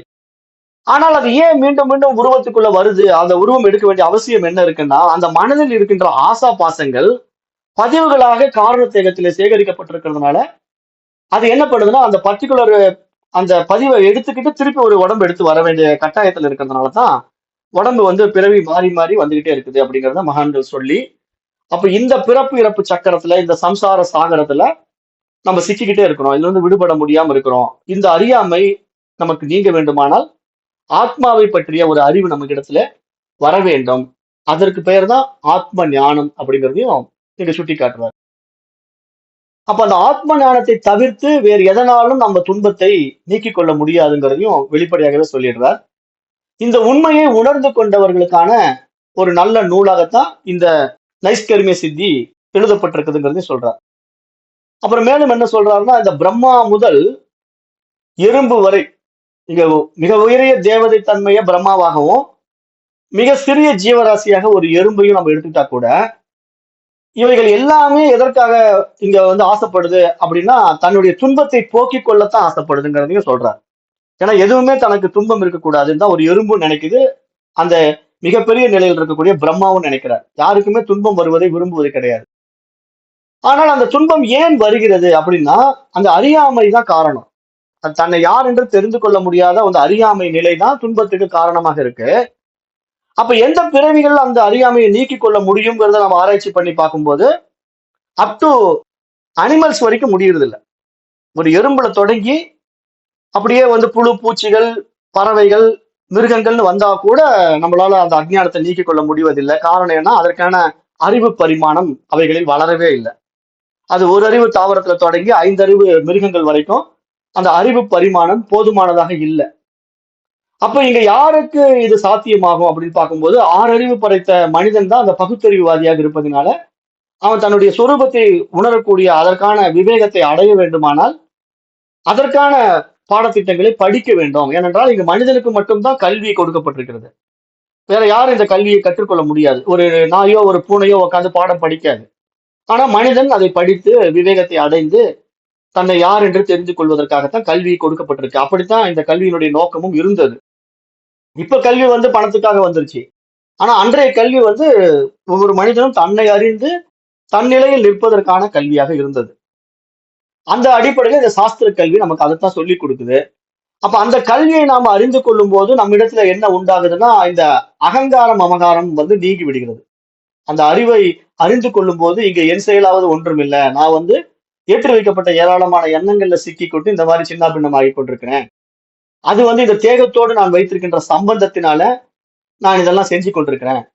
மேலும் இந்த தேகமும் நிலையற்றது. காரணம் என்ன, இது குமரனா இருக்குது, அப்புறம் அப்படியே இளமை வருது, அப்புறம் வயோதிகனா மாறி நோய்வாய் வந்து இறந்து போகுது. அப்ப இங்க நம்ம இது அனுபவத்துல பாக்குறோம். அப்ப இந்த உடலானது ஒவ்வொரு ப்ராசஸ்க்குள்ள வந்து அழிஞ்சு போறதை கண்கூடாக பார்க்க முடியுது. அப்ப இந்த தேகத்தோடு இருக்கின்ற சம்பந்தத்தை நான் விட்டு விடும்போதுதான் உண்மையா என்னுடைய துன்பத்திலிருந்து நான் விடுபட முடியுங்கிறதும் நமக்கு புரிய வருதுங்கிறத இங்க சொல்றார். அப்ப இந்த தேக அபிமானம் நீங்காம நம்ம துன்பத்தின் பிடியிலிருந்து விடுபடவே முடியாது என்பதாகவும் சொல்லிடுறார். அப்புறம் இந்த விஷயத்தை வந்து எப்படி நமக்கு புரிய வைக்க விரும்புறார் அப்படின்னா, இப்ப நம்ம ஆழ்ந்த உறக்கத்துக்குள்ள போகும்போது நமக்கு 3 அனுபவங்கள் இருக்கு இல்லையா? கனவு அனுபவம், விழிப்பு நிலை அனுபவம், ஆழ்ந்த உறக்க நிலை அனுபவம். அப்ப அந்த ஆழ்ந்த உறக்க நிலை அனுபவத்துக்குள்ள நம்ம போகும்போது அங்க நமக்கு இந்த உடல் அனுபவமே கிடையாது. ஆழ்ந்த உறக்கத்துல நாம உடம்பே இல்லாம படுத்துட்டு இருப்போம். காரணம் என்னன்னா நம்முடைய காரண தேகத்துக்குள்ளவே ஒடுங்குறோம். அந்த ஆழ்ந்த உறக்கம் தான் நாம எங்க மூலத்துல இருந்து வந்தோமோ, எந்த விதையில இருந்து வெளிப்பட்டோமோ அந்த விதைக்குள்ள போறது. அதுதான் அவ்யக்த நிலைன்னு சொல்றோம். அவ்யக்த நிலைனா என்னன்னா விதை, மூல விதைன்னு அர்த்தம். இப்ப நான் ஏற்கனவே இதுக்கெல்லாம் உதாரணம் கொடுத்திருக்கேன். ஒரு ஆலமரம் வந்து ஒரு கடுகளவு விதையில தான் ஒளிஞ்சுகிட்டு இருக்கு. அந்த கடுகளவு இருக்கக்கூடிய விதையை வந்து எடுத்து மண்ணுக்குள்ள வச்ச உடனே அது மரமா மாறினா மிக பிரம்மாண்ட மரமாக பல ஏக்கராவை அடைச்சிக்குது. அதுல இருந்து பல கிளைகள் தொங்குது. அதுல இலைகள், அப்புறம் கனிகள், காய்கள் அப்படின்ட்டு பூக்கள்ன்ட்டு பல விஷயங்கள் பார்க்க முடியுது. அது வந்து ஒரு பிரம்மாண்ட ஆலமரம். ஆனா அது எங்க இருக்குது? ஒரு சின்ன விதையில இருக்கு. அவ்வளவு பெரிய ஆலமரம் ஒரு சின்ன விதையில தான் இருக்கு. அப்ப அந்த மாதிரி இங்க நான் எடுத்து வந்திருக்கிற இந்த பிறவியினுடைய இத்தனை அம்சங்களும் காரணத்தேகம்ங்கிற விதைக்குள்ளதான் இருக்கு. அப்ப அந்த காரணத்தேகத்துல இருந்து நான் வெளிப்படும் போதுதான் எனக்கு எல்லாமே பெருசா தெரியுது. இவ்வளவு பெரிய பிரம்மாண்ட உலகம் படைக்கப்படுது. இந்த பிரம்மாண்ட உலகம் படைக்கப்பட்டதுல எனக்கு உறவுகள் உண்டாகுது. அப்புறம் எனக்கு பேங்க் பேலன்ஸ் உண்டாகுது. எனக்கு பதவி, தொழில் இந்த மாதிரி 1000 விஷயங்கள் எனக்கு வருது. ஆனா இத்தனை விஷயங்களும் எனக்கு எப்ப இல்லாம போகுது அப்படின்னு பார்த்தா, ஆழ்ந்த உறக்கத்துல போன உடனே அத்தனையும் காணாம போயிடுது. அவ்வளவு பெரிய பிரம்மாண்ட ஆலமரம் விதைக்குள்ள போன உடனே காணாம போயிடுது. அந்த விதைக்குள்ள அவ்வளவு பெரிய மரம் இருக்கா அப்படின்னு யாராவது பார்த்து சொல்லுங்கப்பானா பார்க்க முடியாது. அந்த விதைக்குள்ள அவ்வளவு பெரிய மரம் இருக்குன்னு தெரியாது. ஆனா உண்மையிலேயே அந்த விதைக்குள்ளதான் அவ்வளவு பெரிய மரம் இருக்கு. அது மாதிரி இவ்வளவு பெரிய உலகமும் அந்த காரண தேகத்துக்குள்ளதான் இருக்குது. ஆனா நம்ம அதை ஏத்துக்கிறோம், இதை ஏத்துக்க முடியல. அது காரணம் அந்த பக்குவம் இல்லாத தன்மை, மனதிற்கு அந்த புரிதல் இல்லாத தன்மை. அப்ப அதை இங்க சொல்றாரு. சொல்லி அந்த ஒடுக்க நிலையிலே, அந்த ஆழ்ந்த உறக்க நிலையிலே எப்படி நாம இந்த இவ்வளவு பெரிய உடம்புல சம்பந்தம் இல்லாம இருக்கிறோம், இந்த உடம்பை சார்ந்த உறவுகளோடு சம்பந்தம் இல்லாம இருக்கிறோம், இந்த உலகமும் சம்பந்தம் இல்லாம போயிடுது. இவ்வளவு பெரிய உலகமே தெரியல. நான் ஆணா பெண்ணான்னு தெரியல, நான் இந்து மதமா இஸ்லாமிய மதமான்னு தெரியல, நான் இந்தியாவுல இருக்கேனா பாகிஸ்தான்ல இருக்கேனான்னு தெரியல. அப்புறம் இந்த சூரிய சந்திரர்கள், அப்புறம் இவ்வளவு பெரிய கேலக்சி இப்படிங்கிற விஷயம் எல்லாம் இருக்கானே தெரியல. எதுவுமே தெரியாம நான் ஆழ்ந்த உறக்கத்துக்குள்ள இருக்கிறேன். அந்த ஆழ்ந்த உறக்கம் என்பது நான் காரண தேகத்திலே ஒடுங்கி இருக்கின்ற அவ்யக்த நிலை, விதையாக மாறிவிட்ட நிலை. அங்கதான் நான் இருக்கிறேன். அப்ப அங்கிருந்து தான் ஒவ்வொரு முறையும் வெளிப்படுறேன். வெளிப்பட்டு வெளிப்பட்டு நான் இவ்வளவு பெரிய பிரம்மாண்ட உலகத்தை படைச்சுக்கிறேன். அப்ப அந்த அந்த மாதிரி வெளிப்பட்டு வெளிப்பட்டு நான் இந்த பிரம்மாண்ட உலகத்தை படைக்கிறத அனுதினமும் செய்யறேன். ஆனா என்ன ஒரு வித்தியாசம்னா, நான் விழிப்பு நிலைக்கு வரும்போதெல்லாம் நிலையான இந்த உலகத்திலேயே நிக்கிறேன். ஆனா மரணத்துக்கு பின்னாடிதான் நான் உலகத்தை மாத்திக்கிறேன். அப்ப இங்க வந்து மரணம்ங்கிற ஒரு விஷயம் வந்து இந்த உடல் போன பிறகு மீண்டும் இதே மனசு காரணத்தேகத்துல போய் ஒடுங்கும் போது வேற ஒரு உடல் எடுக்கும் போது நம்முடைய வாழ்க்கை முறை மாறிக்குது. ஆனா இந்த உடலுக்குள்ள இருந்து உறக்கத்துக்கு போகும்போது இதே மனசு வந்து அந்த காரணத்தேகத்துல போய் ஒடுங்கினாலும் அந்த ஸ்தூல தேகம் ஒடுங்கல இல்லையா? ஸ்தூல தேகம் மரணிக்கவில்லை, அந்த ஸ்தூல தேகம் இறக்கவில்லை. ஆகவே என்ன பண்ணுதுன்னா அதே மனசு மீண்டும் அதே ஸ்தூல தேகத்தையே எடுத்துக்கிட்டு வந்துருது. எதுல இருந்து வெளிப்பட்டதோ அதே தேகத்துக்குள்ள மீண்டும் நுழைஞ்சிக்குது. அதனால எனக்கு உலகம் ரொட்டீனா இருக்கிற மாதிரி தெரியுது.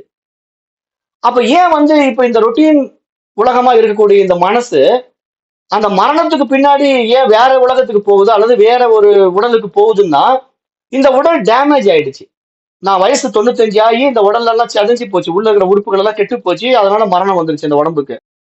அப்ப மரணம்னு ஒண்ணு வந்த பிறகு இந்த உடலற்ற தன்மையில அந்த மனசுக்கு அங்க தங்க முடியாது, இடம் இல்ல. அதனால அந்த உடலை நம்ம என்ன பண்றோம், எடுத்து எரிச்சிடுறோம், எல்லாம் புதைச்சிடுறோம். அப்ப அந்த மனசு வெளிக்கிளம்பின மனசு வேற ஒரு உடம்பு தேடி வேற ஒரு உடம்பு எடுக்கும் போதுதான் அது வேற ஒரு கர்ப்பத்துக்குள்ள போகுது. அப்போ அது எப்படி அது கர்ப்பத்துக்குள்ள போகுது? அதனுடைய ஆசாபாசங்களுக்கு ஏற்ற உடலை தேர்ந்தெடுக்குது. அது அதனுடைய எண்ணங்களுக்கு ஏற்ற வாழ்க்கையை அது உண்டாக்கிக்குது. அப்படித்தான் இந்த உடல் அமைப்பு, இந்த உலகம் வாழ்க்கை எல்லாம் மாறும். எப்படி மாறுதுன்னா, இப்ப நம்ம மனிதனாக இருந்து பார்க்கின்ற நம்முடைய உலகம் வேற, மிருகமா இருந்து பார்க்கின்ற அதனுடைய உலகம் வேற, பறவையா இருந்து பார்க்கின்ற அதனுடைய உலகம் வேற, எறும்பாக இருந்து பார்க்கின்ற அதனுடைய உலகம் வேற. அப்ப ஒவ்வொன்றும் ஒவ்வொரு வாழ்க்கையை வாழுது, ஒவ்வொன்றும் ஒவ்வொரு உலகத்துல இருக்கு. ஆனா நாம என்ன நினைச்சுட்டு இருக்கோம், நம்ம பார்வையில இது ஒரே உலகம் என்பதாக நாம பார்த்துட்டு இருக்கிறோம். ஏன்னா நம்முடைய அஜ்ஞானம் மறைக்கிறது, எல்லா விஷயத்தையுமே நம்முடைய அறியாமை மறைத்து கொண்டிருக்கு. ஆனா நீங்க அப்படியே கற்பனை பண்ணுங்களேன், இப்போ நான் மனிதனா இல்ல, ஒரு எறும்பா மாறிட்டேன். அப்ப நான் எறும்பா மாறிட்டேன்னா எறும்புனுடைய உலகம் வேற. ஏன்னா எறும்புனுடைய உலகம் எங்கே, அந்த மண் அளவுல தான் அதனுடைய வாழ்க்கை. அந்த மண்ணுல ஊர்ந்து போகும், அந்த தரையில ஊர்ந்து போகும். அதனுடைய பார்வையில என்னென்ன தெரியுதோ அதுதான் அதுக்கு பிரம்மாண்டம். அதுக்கு மேல பிரம்மாண்டம் அங்க அதுக்கு தெரியாது. ஆனா மனிதன், எனக்கு பிரம்மாண்டம் இந்த கேலக்சி, இந்த யூனிவர்ஸ் தான். அப்ப என்னுடைய உலகம் வேற, எறும்பினுடைய உலகம் வேற. அப்ப இந்த மாதிரி ஒவ்வொருத்தருடைய உலகமும் வெவ்வேறு உலகம். அந்த வெவ்வேறு உலகமும் உண்மையில் இல்லை. ஏனென்றால் அந்த உடலும் அந்த மனமும் உண்டாக்கி கொண்ட வாழ்க்கை. அதுதான் இங்க புரிஞ்சுக்கணும். அந்த உடலும் மனமும் உண்டாக்கி கொண்ட வாழ்க்கை அதை சத்தியம் என்பதாக நம்புது. அந்த மனசு அதை நம்புகின்றது. எப்படிங்க இது இவ்வளவு உறுதியா சொல்ல முடியுது? இப்ப நான் இந்த வாழ்ற இந்த உலகம் பொய்யுங்கிறீங்களா? இவ்வளவு பெரிய கேலக்சி இருக்கு, இந்த யூனிவர்சல்ல நான் இந்த பூமியில் இருக்கிறேன், என்னை நம்பி இத்தனை உலகம் இங்க இப்ப இயங்கிட்டு இருக்கு, என் பொண்டாட்டி பிள்ளைங்க இருக்காங்க, எனக்கு பேங்க் பேலன்ஸ் இருக்கு, எப்படி நீங்க இதை பொய்ன்னு சொல்றீங்க அப்படின்னு கேட்டா, கனவு உலகத்துக்கு போறீங்களே, அப்ப எங்க போச்சு இந்த உலகம்? நீங்களே தானே கனவு உலகத்தை படைச்சீங்க. அப்ப நீங்க தூங்கும் போது இந்த உலகத்தை விட்டுட்டீங்களே, விட்டுட்டு கனவு உலகத்துல வேற ஒரு வாழ்க்கையில வாழ்றீங்க. அங்க வேற ஒருத்தரோட பேசிட்டு இருக்கீங்க, வேற ஒரு ரோடு, அங்க வேற ஒரு வீதி, அங்க வேற ஒரு வாழ்க்கை, எல்லாமே மாறி போச்சே. அப்போ இதை நீங்க பார்க்கும்போது, அப்ப இந்த உலகம் இல்லாத போது அந்த உலகம் நானே தான் உருவாக்கி கொள்கிறேன். இந்த இரண்டு உலகங்களும் இல்லாத பொழுது நானே இல்லாமல் போகிறேன். அப்ப நான் இல்லாமல் போகின்ற காரணத்தேக ஒடுக்கமும், நான் வெளிப்படுகின்ற போது உண்டாகின்ற இந்த விழிப்பு நிலை உலகமும், நான் கனவு நிலையில் காணுகின்ற கற்பனை உலகமோ மாறி மாறி வருகின்ற பொழுது இந்த மூன்றுக்கும் அப்பாற்பட்டு சாட்சியாக வல்லவா நான் இருக்கின்றேன். ஏன்னா நான் எல்லாவற்றையும் பார்க்கிறேன். கனவுலையும் நான் என்ன எப்படி இருக்கிறேன்னு பார்த்துக்கிட்டு இருக்கிறேன், நனவுலையும் நான் என்ன செய்து கொண்டிருக்கிறேன்னு பார்த்துக்கிட்டு இருக்கிறேன், ஆழ்ந்த உறக்கத்திலையும் நான் நன்றாக உறங்குகின்றேங்கிறது நான் தெரிஞ்சுக்கிட்டு இருக்கிறேன், நான் உணர்ந்துகிட்டு இருக்கிறேன். அந்த உணர்வு நிலை எப்படின்னா, புலன்களே தேவையில்லை. புலன்களே இல்லாத நிலை தான் உணர்வு நிலை. அதுதான் ஆனந்த நிலை. அதுதான் காரண சரீரம், ஆனந்தமய கோஷம். நமக்கு 5 கோஷங்கள் இருக்கு இல்லையா? அன்னமய கோஷம், பிராணமய கோஷம், மனோமய கோஷம், விஞ்ஞானமய கோஷம், ஆனந்தமய கோஷம்னு 5 கோஷங்கள் இருக்கு.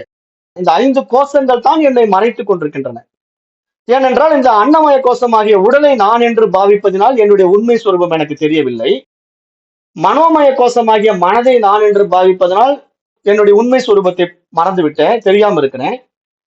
விஞ்ஞானமய கோஷமாகிய விவேகத்தை நான் அதிகமாக வெளிப்படுத்துவதனால நானே புத்திசாலி, நானே பெரிய ஆளுங்கிற அகங்காரத்துல போய் என்னை நான் இழந்து விட்டேன்.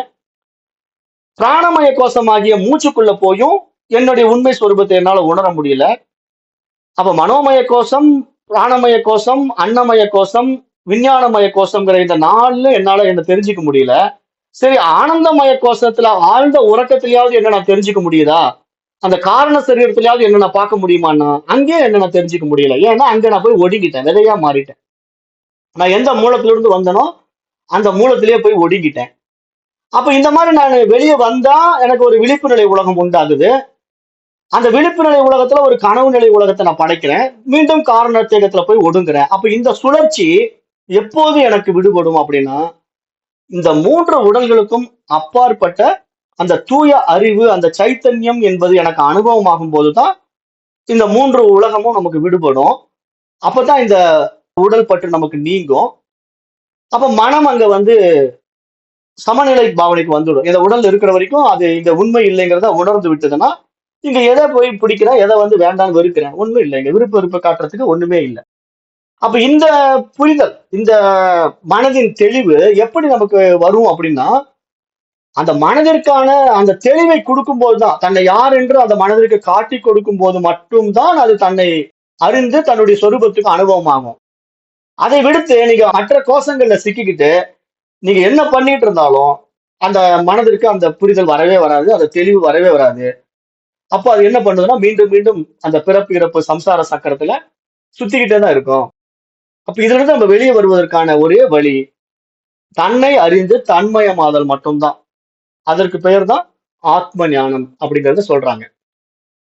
அப்ப நம்ம வந்து வாழும்போதே நமக்கு இந்த இன்ப துன்பங்களை அனுபவமாக்குறோமே, அது எதனால அப்படின்னு கேட்டா, இந்த உடம்பு தான் அதுக்கு காரணம். இந்த தேக சம்பந்தம் தான் நமக்கு உடம்புல எல்லாவற்றையும் உருவாக்குது. நோயை உண்டாக்குது, கவலை உண்டாக்குது, பற்றுதலை உண்டாக்குது. அப்ப நம்ம இந்த பற்றிலிருந்து எப்படி விடுபட முடியும்னா, இந்த ஆத்ம ஞானத்தை அடைந்த பிறகு நாம இந்த உடலோ மனமோ நான் அல்லன்ட்டு அதுல இருந்து அபிமானத்தை விட்டு விட்டு அந்த சொரூபத்துல நம்ம நிக்க பழகணும். அந்த சொரூபத்துல நிற்கும் போது அங்க உருவமற்ற தன்மை தான் நம்முடைய உண்மை சொரூபம்.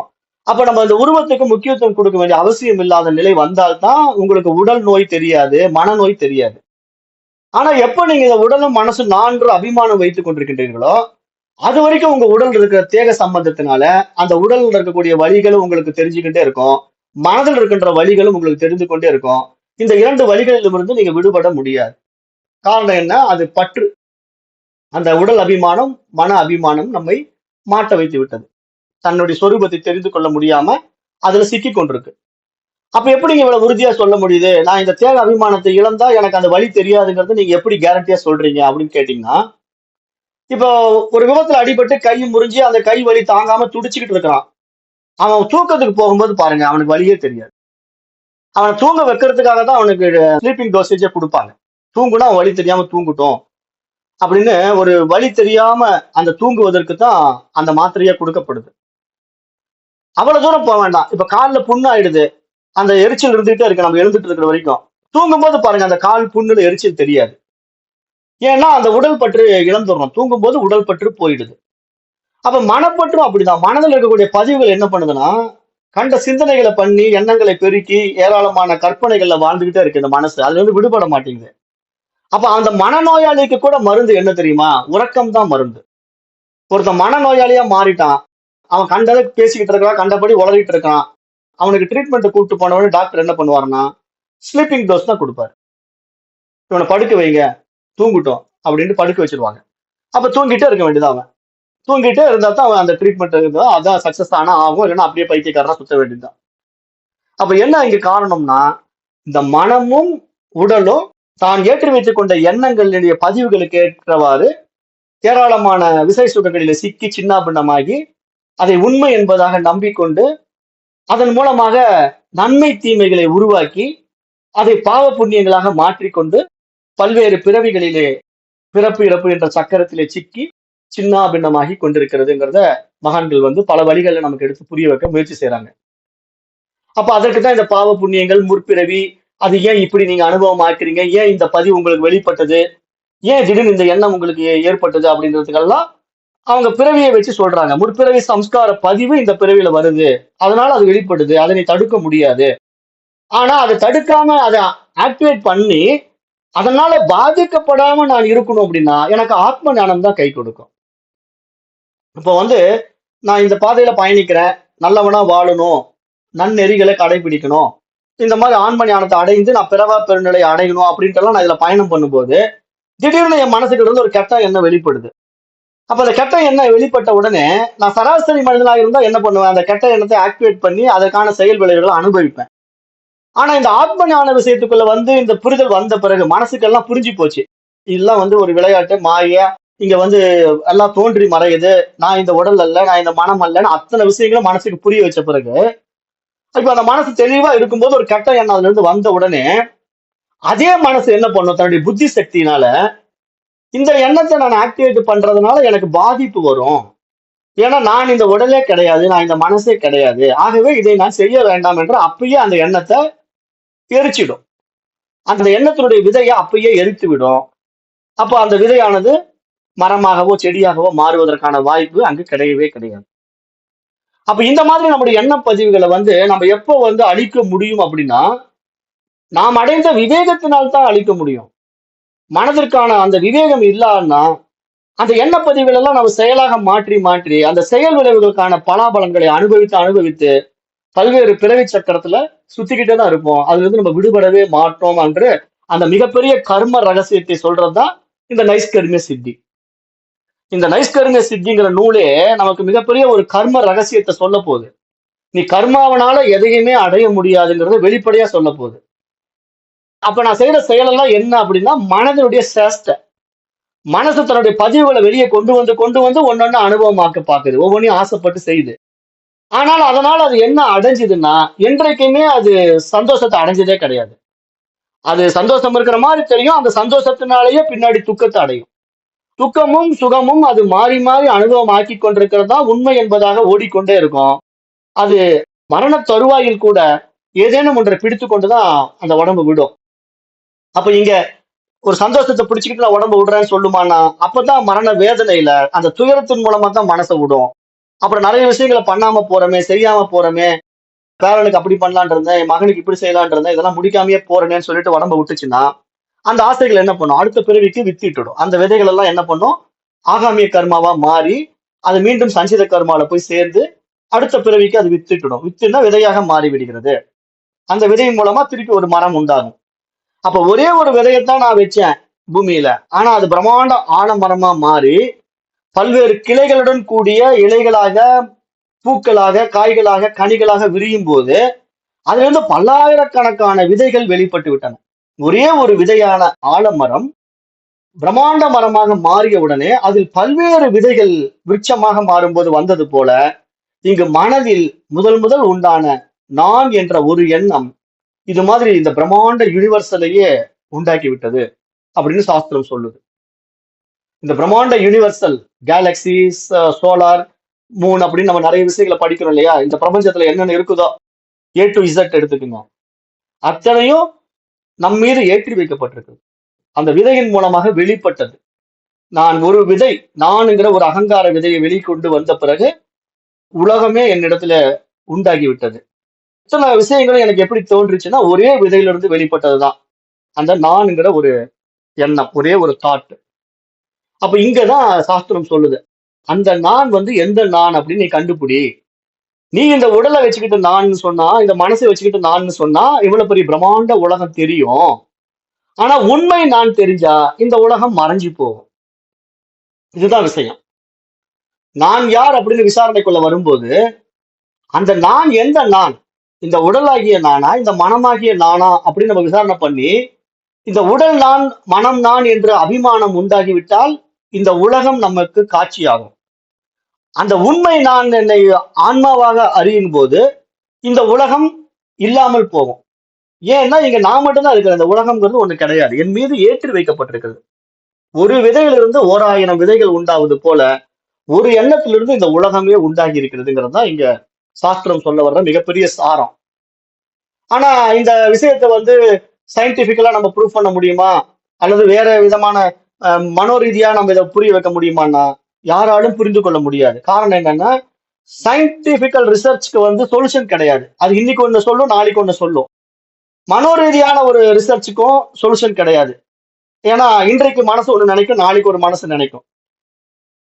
எப்படிதான் இது உண்மை நம்ம தெரிஞ்சுக்க முடியும்னா இந்த மாதிரி புற விஷயங்களை ஏற்றுவதையெல்லாம் விட்டு விட்டு அந்த மனம் வந்து ஏற்றி வைக்கப்பட்ட ஏராளமான எண்ணங்களை நீக்கும் போதுதான் தன்னுடைய உண்மை சொரூபமே நமக்கு அனுபவம் ஆகும். அதுதான் இங்க சாஸ்திரம் சொல்ல வர்ற முக்கிய சாரம்.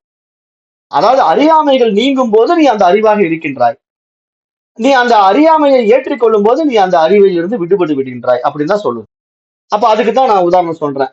அதாவது ஒரு கண்ணாடி போன்ற ஒரு ஸ்படிக கல்லுல போய் களங்கம் வருதுன்னா அது பக்கத்தில் வைக்கப்பட்ட ஒரு செம்பருத்தி மலர், அந்த செம்பருத்தி மலருடைய நிறத்தை எடுத்துக்குது. அல்லது ஒரு கருப்பு துணியை வச்சுக்கினா கருப்பு துணியுடைய நிறத்தை எடுத்துக்கும். எதெல்லாம் வைக்கிறீங்களோ அந்த கலரா அது மாறும். அது மாதிரிதான் எங்க மைண்டு. இந்த மைண்ட் என்ன பண்ணும்னா எதை எதை நீங்க உள்ள ஏத்துறீங்களோ அதுவா மாறிக்கும். தன்னை மனிதன் நினைச்சா மனிதனா மாறிக்கும், மிருகம் நினைச்சா மிருகமா மாறிக்கும், கடவுள் நினைச்சா கடவுளா மாறிக்கும். மைண்டுக்கு நீங்க என்ன அப்ளை பண்றீங்களோ அப்படியே மாறும். அந்த கண்ணாடி கல்லுகிட்ட வைக்கிற பொருளை பொறுத்து அந்த கண்ணாடி கல் கலர் மாறுவது போல பச்சுவந்தி மாதிரி வச்சுக்கோங்களேன். அப்ப இந்த மனசு இப்படியே நினைச்சது மாதிரி மாறி மாறி வந்துகிட்டே இருக்கும். அதனாலதான் இந்த மனசு பாத்தீங்கன்னா எப்பயுமே இளமையா இருக்கும். மனசை பொறுத்த வரைக்கும் ஆல்வேஸ் வந்து யங்கு தான். ஒரு 90 வயசு கிழவனு கூட தான் சின்ன பையன் மாதிரி மனசளவுல இருப்பான். ஆனா உடம்பு ஒத்துழைக்காது. உடம்பு தான் தளர்ச்சி ஆயிடும், முடியல, எதுவுமே செய்ய முடியலம்மா. ஆனா மனசு வந்து யங்கா, ஜிலேபி கொடுத்தா சாப்பிடலான் இருக்குதுங்க, அப்படி கொஞ்சம் விளையாடலான் இருக்குங்க, பார்க்ல போய் குதிக்கலான் இருக்குங்க அப்படின்னு மனசு துடிக்கும். ஆனா எதையுமே பிராக்டிகலா செய்ய முடியாது. ஏன்னா பாடி ஒத்துழைக்காது. அப்ப ஏன்னா இந்த மைண்ட் அப்படி. அதனால இந்த மனசு நம்மளை வந்து அப்படி மயக்குது. காரணம் என்னன்னா ஏற்றி வைத்துக் கொண்ட ஏராளமான எண்ணங்கள். அப்ப இந்த எண்ண பதிவுகள் தான் நமக்கு வந்து இந்த கர்மா தியரிக்குள்ள வந்து பலவிதமான காரியங்களை செய்து ஆகாமியம், சஞ்சிதம், பிராரப்தம் எல்லாம் நம்ம வழி நடத்தி போய் நம்மள பல்வேறு சிக்கல்களுக்கு உண்டு பண்ணுதுங்கிறதையும் மகான்கள் சுட்டிக்காட்டி, பகவத்கீதையில பகவான் ஸ்ரீகிருஷ்ணர் இதை பற்றி நிறைய விளக்கங்கள் கொடுத்து, அவன் படுகின்ற அந்த ஆசை, கோபம், களவு அப்படிங்கிற நிறைய விஷயங்கள் வந்து அவனுடைய வாழ்க்கையில தர்ம அதர்ம முறையில செயல்பாடா மாறி, அதனால விருப்பு வெறுப்பு என்ற இருமைகள் உண்டாகி அவன் தன்னை யார் என்று அறிய முடியாத அவல நிலைக்கு தள்ளப்படுகின்றான் அப்படிங்கறத கீதையும் சுட்டி காட்டுது. அப்போ இந்த உலகத்துல எனக்கு பிடித்தமான விஷயங்களுக்கு நம்ம எதுல போய் சிக்கிறோம்? நம்ம இந்த உடம்பு உண்மை நம்புறோம், உறவுகளை உண்மை நம்புறோம். அப்புறம் நம்ம வந்து மனசுல ஏற்றி வைத்துக் கொண்ட எண்ணங்கள் எல்லாம் சத்தியமாக பாவிக்கிறோம். அப்ப இதையெல்லாம் எப்படி உண்மையிலே இதெல்லாம் இருக்குதா இல்லாம போகுதா அப்படிங்கறத நம்ம மற்றவர்களுடைய மரணத்தை பார்த்து தெரிஞ்சுக்கிறோம். ஆனாலும் நம்ம மனம் மாற மாட்டேங்கிறோம். அப்ப ஏன்னா இங்க அந்த அளவுக்கு மாயை வந்து மயக்குது. இந்த மனம் மயக்கமானது இந்த மாதிரி விசேஷ சுகங்களின் மீது ஒரு விருப்பை வைத்துக் கொண்டு அதை சத்தியமாக பாவித்துக் கொண்டு அதன் மூலமாக சுக துக்கங்களை அனுபவிப்பதற்குத்தான் ஆசைப்படுகிறதே தவிர அந்த அறியாமை எண்ணங்களை நீக்கி நான் அந்த அறிவாகத்தான் இருக்கின்றேன் என்ற அந்த சொரூப தரிசனத்துக்கு ஆசைப்பட மறுக்குது மனசு. அப்ப நாம அதுக்குத்தான் இந்த பாடத்திட்டம் என்ன சொல்றது, இந்த ஐஸ்கரிம சித்தி, இந்த மனசனுடைய போக்கு இப்படித்தான். நீ எப்படியெல்லாம் விரும்புறியோ அப்படியெல்லாம் உன்னை கூட்டு போகும். ஆனா அந்த மனதிற்கு நீ இப்படி அல்ல, நீ இப்படித்தான் அப்படின்னு புரிய வைக்கணும்னா அதை மொல்லமா தான் அதுக்கு அந்த விஷயத்தை கொடுக்கணும். அப்ப அதுக்கான பாதை இந்த ஆத்ம ஞானம் ஒன்றுதான் அப்படின்னு வெளிப்படையாக சொல்லி ஆத்ம ஞானத்துக்கான அந்த வழியை நம்ம கடைபிடிக்கணும். அப்ப அதனால இங்க சாஸ்திரம் சொல்ல வர்ற விஷயம் என்னன்னா, இந்த உலகத்துல நமக்கு பிடித்தமானவைகள் பிடிக்காதவைகள் என்று பாகுபடுத்தி வைத்திருப்பதனால்தான் நமக்கு இந்த ஆசையும் கோபமும் மனதில மாறி மாறி வருகிறது. அந்த இருமைகளை பார்க்கின்ற வரையிலும் இந்த பாகுபாட்டை நம்மால் நீக்கிக் கொள்ள முடியாது. அப்ப எப்பொழுது இந்த பாகுபாட்டை நம்ம நீக்கிக் கொள்ள முடியும்னா, இந்த உலகத்தை ஈஸ்வரனாக பார்க்கின்ற மனதை நம்ம அடையும் போதுதான் அந்த இருமைகள் நம்ம இடத்துல இருந்து விடுபட முடியும். அப்ப அந்த ஈஸ்வர தன்மைங்கிறது எப்படின்னா, இந்த ஒட்டுமொத்த உலகமாகவே அந்த ஒரே மனம் தான் இருக்கு. அதுதான் காஸ்மிக் மைண்ட், பிரபஞ்ச மனம் அப்படின்னு சாஸ்திரம் சொல்லுது. ஏன்னா இங்க பிரபஞ்ச மனம் அப்படிங்கிற ஒரு விஷயம், இந்த ஈஸ்வர அர்ப்பணம், சரண்டர், சரணாகதி அப்படிங்கிற தத்துவங்கள் எல்லாம் எடுத்து நம்ம இங்க பேசும்போது, இன்னைக்கு ஒருத்தர் கேள்வி கேட்டிருந்தார். இப்ப நீங்க வந்து அத்வைத பாடம் எடுக்கிறீங்களா, துவைத பாடம் எடுக்கிறீங்களா? ஏன்னா இங்க வந்து இருப்பது ஒன்றே, அது இறைவன் மட்டுமே சொல்லிட்டு அப்புறம் வந்து ஈஸ்வரனிடத்துல சரணாகதி ஆகணும்னு சொல்றீங்களே, அப்ப நான் வேறு ஈஸ்வரன் வேறுங்கிற அந்த இருமைத்தன்மை அங்க வந்துடுது இல்லையா? அப்ப எப்படி இந்த அத்வைத பாடம் இங்க வந்து ஒர்க் அவுட் ஆகும் அப்படின்னு ஒரு கேள்வி, அருமையான கேள்வியை கேட்டார். இப்போ இந்த கேள்விகள் நிறைய பேருக்கு வரலாம். இப்ப இந்த பாடத்திட்டத்தில் இருக்கிற உங்களுக்கும் வரலாம், அல்லது இந்த பாடத்திட்டத்தை இனிமேல் கேட்க போகின்றவர்களும் வரலாம். அப்ப நம்ம இங்க என்ன புரிஞ்சுக்கணும்னா, ஃபர்ஸ்ட் வந்து பிரம்மம் என்னங்கிறது தெரியணும். பிரம்மம் என்னன்னு தெரியாம ஈஸ்வரன் தெரிஞ்சுக்க முடியாது. இப்ப ஈஸ்வரனை சரணாகதி அடைந்து விடுங்கள் நாம் சொன்ன உடனே நம்ம ஈஸ்வரன் யாரு, பிரம்மம் யாரு, நான் யாரு, உலகம் எப்படிப்பட்டதுன்னு ஒண்ணுமே தெரியாம ஒரு ஒட்டுமொத்தமா ஒரு கேள்வியை கேட்கக்கூடாது. காரணம் என்ன? அடிப்படை அறிவு இல்லாததுனால, பாடத்திட்டத்தை பற்றிய ஒரு அடிப்படை அறிவு நம்ம இடத்துல இல்லாததுனால இந்த கேள்வி எழுகின்றது. நல்லா புரிஞ்சுக்கணும். அப்போ இங்க ஈஸ்வரன் யாரு உண்மையிலேயே அப்படின்னா, காஸ்மிக் மைண்ட். ஈஸ்வரன் என்பவன் பிரபஞ்ச மனம். அதை நல்லா புரிஞ்சுக்கணும். அப்ப அந்த பிரபஞ்ச மனம் யாருடையது? பிரம்மத்தினுடையது. பிரம்மம் என்ன ஜடமா? பிரம்மம் ஒரு அறிவு. அப்ப பிரம்மம்ங்கிற ஒரு விஷயம் ஒரு பேரறிவாளன். பிரம்மம் என்பது மிகப்பெரிய ஒரு பேரறிவாளன். அது அறிவு, அது உணர்வு, அது ஆன்மா. அதற்கு பல பெயர்கள் நம்ம வச்சிருக்கிறோம். இறைவன், பிரம்மம், அறிவு, உணர்வு, ஆன்மா அப்படின்னு இன்னும் நீங்க 1,00,000 பேர் 1,00,00,000 பேர் வச்சுக்கலாம், தப்பு கிடையாது. ஆனா அது ஒரு அறிவு சுரூபம் அப்படிங்கிற அடிப்படை உண்மை நமக்கு தெரிய வரும்போது, அந்த அறிவினிடத்திலிருந்து வெளிப்பட்ட ஒரு ஆற்றல் இருக்குது இல்லையா, அந்த ஆற்றல் தான் மனோ ஆற்றல். அதுதான் இங்க பிரபஞ்ச சக்தி, அதுதான் இங்க பிரபஞ்ச மனம். அப்ப இங்க என்ன புரிஞ்சுக்கணும், அந்த அறிவினிடத்திலிருந்து வெளிப்பட்ட ஆற்றலாகிய மனோசக்தி ஒரு மாயா சக்தி, அது ரியல் கிடையாது. அதனாலதான் இங்க அர்த்தநாரீஸ்வர தத்துவத்தை நம்ம சொல்ல வரும்போது சிவம் சக்திங்கிற 2 விஷயத்த சொல்லி 2 இணைக்கிறோம். அப்ப இங்க பிரம்மமும் மாயையும் சேர்ந்தது இந்த உலகம். அப்ப இங்க பிரம்மம் மட்டும் இருந்துட்டா உலகமே இல்லையே. அப்புறம் எங்க போய் ஈஸ்வரன் கிட்ட போய் நம்ம சரண்டர் ஆகுறது? அங்க உலகமே இல்லை. ஆனா நான் பிரம்மமாக இருக்கிறனா இல்லையான்னு தெரிஞ்சுக்கணும்னா நான் இந்த உலகத்துல இருந்துதான் தெரிஞ்சுக்க முடியும். அப்ப இந்த உலகம் எப்படிப்பட்டது என்று நான் விசாரணை செய்யும் போது, அதுல நான் யார் என்று என்னை நான் விசாரணை செய்யும் போது, இந்த ஒட்டுமொத்த உலகமும் ஈஸ்வர மனமாக இருக்கிறதுனால அந்த ஈஸ்வர மனத்தினுடைய ஒரு பங்கு தான் நான், ஒரு பகுதி தான் நான். ஏன்னா இங்க இருக்கிற அத்தனையுமே ஈஸ்வர மனதுக்குள்ளதான் இருக்குது. இந்த ஈஸ்வரன் இருந்து எதுவும் வெளியே போயிட முடியாது. இந்த ஹோல் யூனிவர்ஸ்ல ஈஸ்வரனா இருக்குது. அப்ப இந்த ஈஸ்வர மனதுல இந்த மனம் ஏற்றி வைத்துக் கொண்ட கற்பனை உலகங்களும், இந்த ஒட்டுமொத்த பிரபஞ்சமும் ஒரு கற்பனை உலகமாக இருக்கிறதுனால, இந்த ஒட்டுமொத்த கற்பனை உலகமாகிய ஈஸ்வரனும், இந்த தனிப்பட்ட உடல்களாகிய நாமும் எல்லாமே பிரம்மத்தினுடைய ஒரு ஆற்றல் தான். பிரம்மத்தினுடைய ஒரு பிரதிபிம்பம் தான். பிரம்மத்தினுடைய ஒரு நிழல் தான். அப்ப இந்த நிழலாகிய நாம் அந்த நிஜமாக நம்மை அறியும் போதுதான், ஓ இது வந்து ரெஃப்ளெக்ஷன் தான், பட் என்னோட ரியாலிட்டி அதுதான் அப்படின்னு புரியும் போது இங்க நான் இல்லாம போயிடுவேன். அவ்வளவுதான்.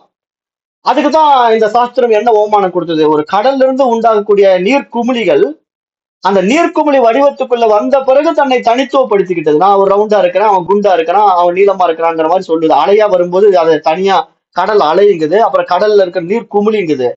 ஆனா அந்த நீர்க்குமிழி வெடிக்கும் போது மீண்டும் அது கடல் நீராக மாறுது. அந்த அலை மீண்டும் திரும்பி போகும்போது அது கடல் நீரா தான் மாறுது. அப்ப அங்க இருப்பது நீர் மட்டும் தான். ஆனா அது பல்வேறு வடிவங்களுக்கு உட்படும் போது விதவிதமாக காட்சியாவது போல, இங்கு அந்த அறிவு மனதில் பிரகாசிக்கும் போது விதவிதமாக காட்சியாகுது. அதுலதான் இந்த உலகம் விரியுது. அப்ப அதை நமக்கு புரிஞ்சிட்டா இங்க ஈஸ்வரன் கிட்ட நம்மளை ஒப்படைக்கிறதுனா என்னன்னா, தன்னுடைய தனித்துவ மனத்தை அந்த ஒட்டுமொத்த பிரபஞ்ச மனம் காஸ்மிக் மனசு கிட்ட கொண்டு போய் கொடுக்கும் போதுதான் அந்த காஸ்மிக் மைண்டு தான் அந்த பிரம்மத்தை அனுபவமாக்க முடியும். தனிப்பட்ட மனசு அனுபவமாக்க முடியாது. ஏன்னா தனிப்பட்ட மனசு அனுபவமாக்க முடியாததுனாலதான் அது அல்லல் பட்டுக்கிட்டு இருக்கு. இல்லைன்னா அது எப்பயோ அனுபவம் ஆக்கிடுமே. அது நடக்காது. ஏன்னா இந்த தனி மனசை வந்து நம்ம இந்த வேதத்துல படிக்கும்போது, வேதாந்த சாஸ்திரத்துல படிக்கும்போது என்ன சொல்றோம்? வியஷ்டி மனம். தனித்த மனம்ங்கிறது வியஷ்டி மனம். ஒட்டுமொத்த மனம் என்பது சமஷ்டி மனம். அந்த சமஷ்டி மனம் தான் பிரபஞ்ச மனம், காஸ்மிக் மனம். அப்ப அந்த காஸ்மிக் மைண்ட் தான் ஈஸ்வரனுடைய மனசு. அப்ப அந்த ஈஸ்வரனுடைய உடல் தான் இந்த யூனிவர்சலே. இப்ப நான் என்னுடைய தனித்த உடலை வச்சுக்கிட்டு நான் சொல்லிட்டு இருக்கிறேன், இது என்னுடைய பாடிங்கிறேன். ஆனா இந்த பாடி என்ன ஆகுது கடைசி ஆஃப்டர் டெத் என்ன ஆகுது? மண்ணோடு மண்ணா போகுது. அந்த பஞ்சபூதங்கள்ல போய் கரைஞ்சிடுது இல்ல, அதாவது அந்தந்த இடத்துக்கு போயிடுது இல்ல. அப்ப அந்த பஞ்சபூதங்கள் எதுக்குள்ள இருக்கு? இந்த ஈஸ்வர உடலுக்குள்ள இருக்கு, யூனிவர்சல்குள்ள இருக்கு. அப்ப இந்த யூனிவர்சல் பாடி என்னுடைய இண்டிவிஜுவல் பாடியா நான் வச்சுக்கிட்டதுனால எனக்கு யூனிவர்சல் பாடி தெரியல. அந்த யூனிவர்சல் பாடி தெரிஞ்சுட்டா நான் ஒன் ஆஃப் த பார்ட் தான் அந்த யூனிவர்சல் பாடியிலன்னு புரிஞ்சுட்டா, அப்ப நான் தனித்த மனதை வைத்துக்கொண்டு நான் என்னை அந்த பிரம்மத்தோடு இணைப்பதுங்கிறது சாத்தியம் இல்லைங்கிறதுனால சாஸ்திரம் என்ன சொல்லுது, நீ அந்த ஈஸ்வரன் இடத்திலே இந்த தனித்த மனதை ஒப்படைத்து விடு, தனித்த மனதை இழந்து விடு அப்படின்னு சொல்லும் போது, அப்ப நான் என்னுடைய தனித்துவத்தை இழக்கிறேன்.